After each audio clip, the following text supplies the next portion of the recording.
Trucker Dump for March 31st, 2010, Episode 40. The Power of the Patch. Welcome to Trucker Dump, where you'll get one driver's insights and sometimes humorous views of truck driving and the trucking industry, and pretty much anything else he feels like dumping on you. This podcast is brought to you by AboutTruckDriving.com. Resources to help you understand the world of truck driving through the use of stories and a pathetic attempt at humor. Snap to, you stupid driver. Sorry there, just preparing you for today's podcast. Todd McCann here. Welcome to the podcast. Well, that's enough preparation, don't you think? Let's see what I have to say about the power of the patch. Despite what truckers say, including myself, most automobile drivers are good drivers. Despite what the media says, most truck drivers are extremely safety conscious. It's true what the Osmonds sang. One bad apple don't spoil the whole bunch, girl. Or guy, whatever floats your boat. The same goes for the subject of today's blog, security guards. Truckers deal with security guards on a daily basis. The guard shack is the first thing we usually see when we pull into a shipper or receiver.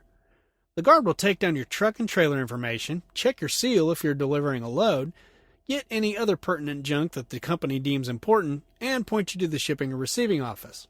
Sometimes they even handle the paperwork if you're picking up a preloaded trailer. When you're leaving a shipper, their job is to verify that the trailer and the seal numbers on the bill of lading, the shipping papers, matches the trailer you're attached to.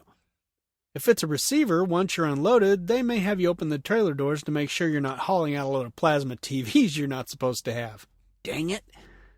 Other times, they simply glance up from their Stephen King novel long enough to give you a casual wave. Some facilities are locked up tighter than Fort Knox. Just try hauling Red Bull. Yes, that Red Bull. Apparently that nasty tasting crap has an extremely high street value. When signing in at the shipping office, I was required to produce a driver's license and a cell phone number. That's pretty standard for high-value loads, but when they asked me to give a thumbprint, I admit I balked. I gave in after a couple of questions, but still, it's Red Bull for crying out loud. Other places are extremely lax. I've had many a security guard wave me past as they wrote down my truck number. Same thing on the way out. I could have kidnapped the boss and stuck him in the trailer and they'd have never known. Then again, maybe they knew and let me go anyway. By the way, whenever you're ready to get him back, just leave the ransom in the bus station locker that was listed on the note with all those funny fonts. The security guard's responsibility also varies from place to place. One place they're just there to check in. Another place might have them run a wand over your body and walk a mirror around and under your truck and trailer. Some have set procedures, others wing it. Herein lies the problem. As a trucker, I may or may not have been to this particular place before. Even if I had, it might have been a year ago. There's no possible way that I can remember every single customer's check-in procedures. Maybe the Rain Man could do it, but not this kid. Heck, I have a hard enough time remembering what the evil overlord asked me to do 5 minutes ago. I guess it would help if I'd put down my iPhone and listen for a change of pace. Nah. Most of the security guards will ask if you've ever been there before. If you have, and you remember the drill, great, off you go. If you can't remember or have never been there, most of them are friendly and patient as they run you through the drill. But as the Osmonds knew well, there's always that one bad apple. This guy or gal has been infused with the power of the patch. These wannabe superheroes take their jobs way too seriously. No smile, no eye contact, the Sergeant Friday, just the facts ma'am approach. Now that's not my style, but to each his own. I can deal with these people. They're on the good side of the power of the patch. It's those who let the power of the patch influence their dark side that gets me riled up. Take this morning, for instance. I pulled onto a street that was lined with trucks. A truck sat at the gate beside the guard shack. I could see the trailer doors opening and closing. No problem. I'll sit here and wait my turn. Then the truck pulls off. I wait for the line to move up and the next driver to pull into the gate, but nobody moves. I wait longer. Still nothing. After waiting a few minutes, I pulled out and around the other drivers. I thought maybe they were all live unloads or were waiting on an open dock. I knew that I was supposed to drop my trailer and skedaddle on out of there. Just as I rounded the corner into the gate, the guard came out waving his arms like he was trying to catch up with the rest of the ducks that were heading north for the spring. Halfway into the gate, I stopped. I hopped out and the guard commenced to berate me for not reading the sign and following procedures. I said, "What sign?" "That sign," he exclaimed as he pointed to the sign. The sign that was just inside the gate. The sign that wasn't visible from the street. My reply was something to the effect of, "Don't you think that sign would be better served out on the street where we could see it before we were at the gate?" I don't know. Maybe there were a few harsher words thrown in there somewhere. He went on to say in a condescending tone, "There's always a line of trucks here. Everyone's supposed to stay in line until it's their turn." Dumbfounded, I replied, "This is my first time here. How am I supposed to know what the procedure is if it's not posted where I can see it?" Again, give or take a choice word or two. By this time, the full power of the patch had kicked in, and his only response was, "You have to get back in line." I told him I was just supposed to drop the trailer and ask if the rest of the trucks were drops or live unloads. He again answered me with, "Get back in line." Of course, by this time I had a stack of cars behind my trailer, which was still sticking out in the road, so there would be no getting back in line. I had to go down the street, do a U-turn, and park on the opposite side of the street. 2 whole minutes later, Captain Power Patch came out with his cape between his legs and waved me in front of all the other trucks. It seems that I was to drop my trailer and bobtail out. Gee, I wish I had mentioned that. Oh, wait. This is just one of the many times that I've been expected to miraculously know the procedures of a company that I've never visited before. Nearly every time there wasn't a sign that could be seen before approaching the gate. If there was one, it was either blocked by a parked truck or a tree branch, or I was expected to use my kitty vision to see in the freaking dark. Oh wait, silly me. Why didn't I think to grab my night vision goggles that I keep handy for just such occasions? My bad. Summing up, it'd be so easy to say that all security guards are influenced by the power of the patch. It'd also be easy to say that the media thinks all truckers are reckless. And it's especially easy to say that we truckers think you automobile drivers are all idiots with a death wish. The truth is, the majority of security guards are nice folks who do a job that's underappreciated, that the media is horribly wrong about truckers, and that you automobile drivers, well, no. That's about it. Heh heh.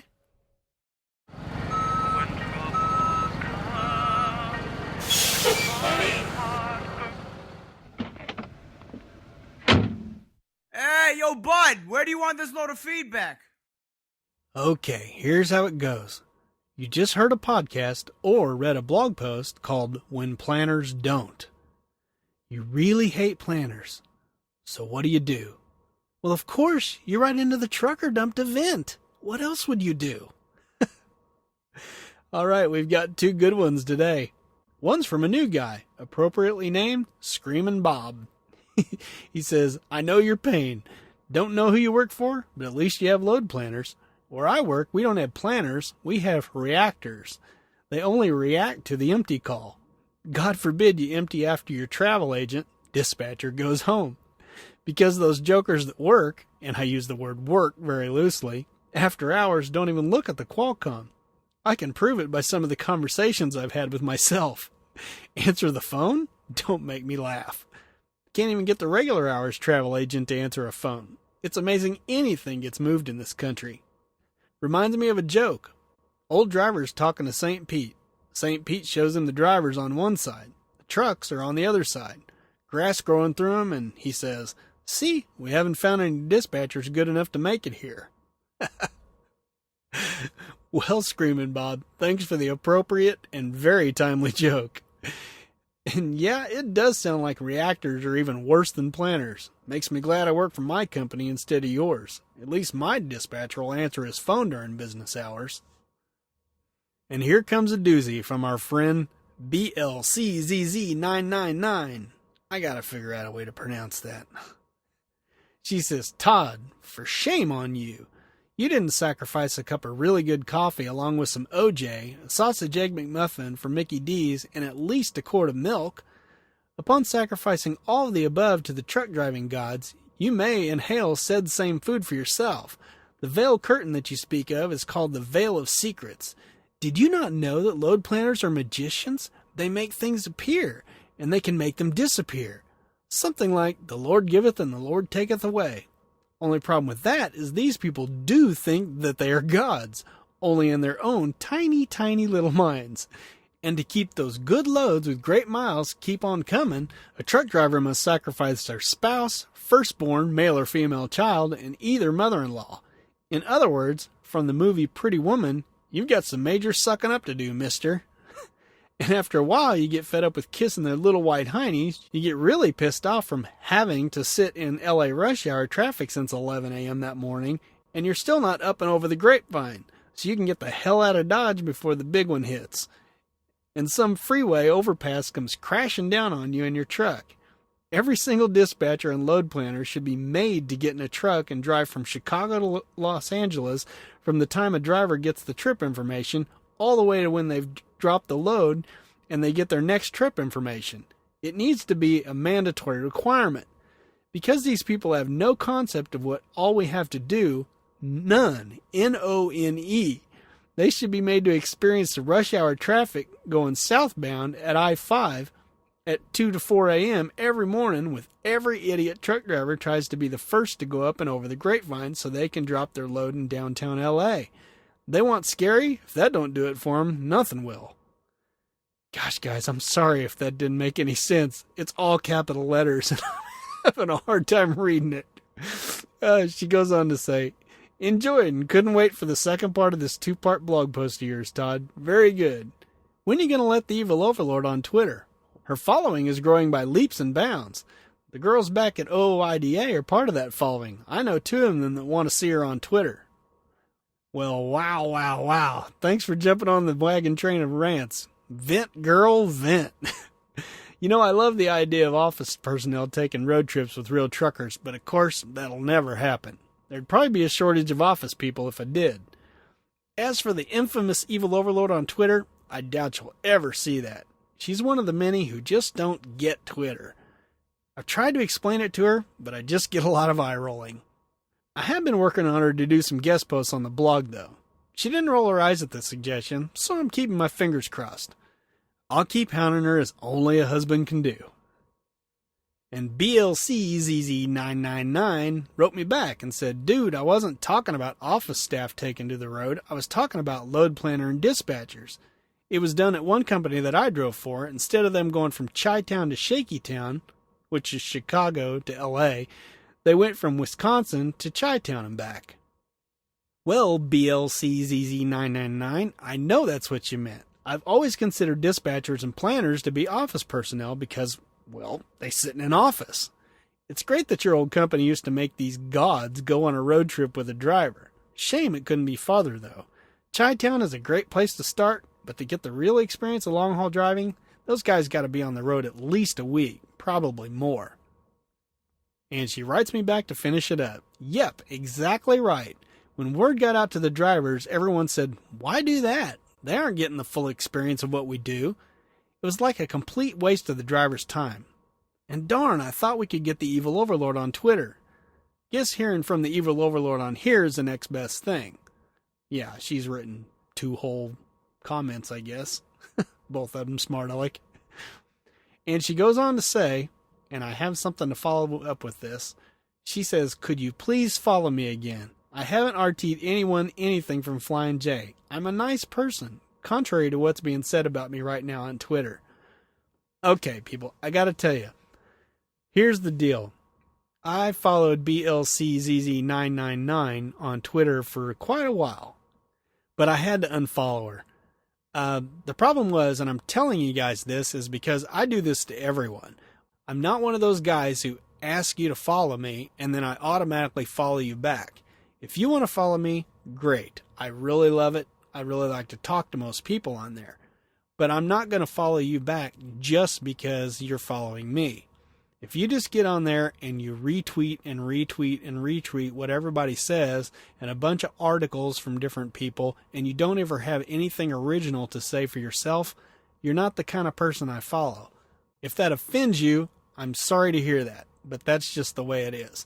My timeline's too busy as is, and I cut people every once in a while that just get on there and do nothing but retweet.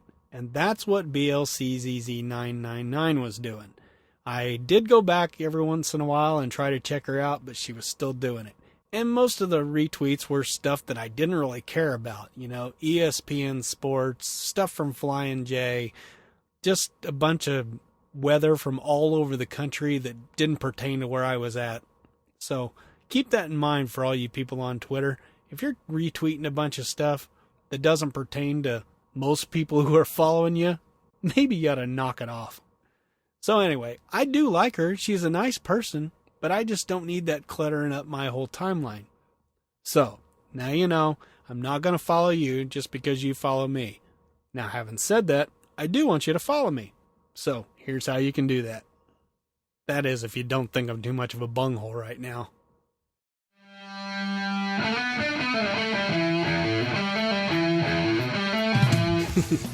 You know us truckers, we'll never let up on the four-wheeler. So do you have a story about a superhero security guard? Or maybe you're that security guard who wants to defend himself? Whichever it may be, leave your comments in the handy-dandy comments section by typing security guard into the search bar over at abouttruckdriving.com. The old email address is truckerdump@gmail.com if that's your bag. Or how about giving me a shout on Twitter? I'm at Todd McCann over there. That's 2 D's, 2 C's, and 2 N's. And it's once again time to remind you that iTunes reviews make me happier than they probably should. Well, thanks for listening. So until next time, drive safe and stay out of my way.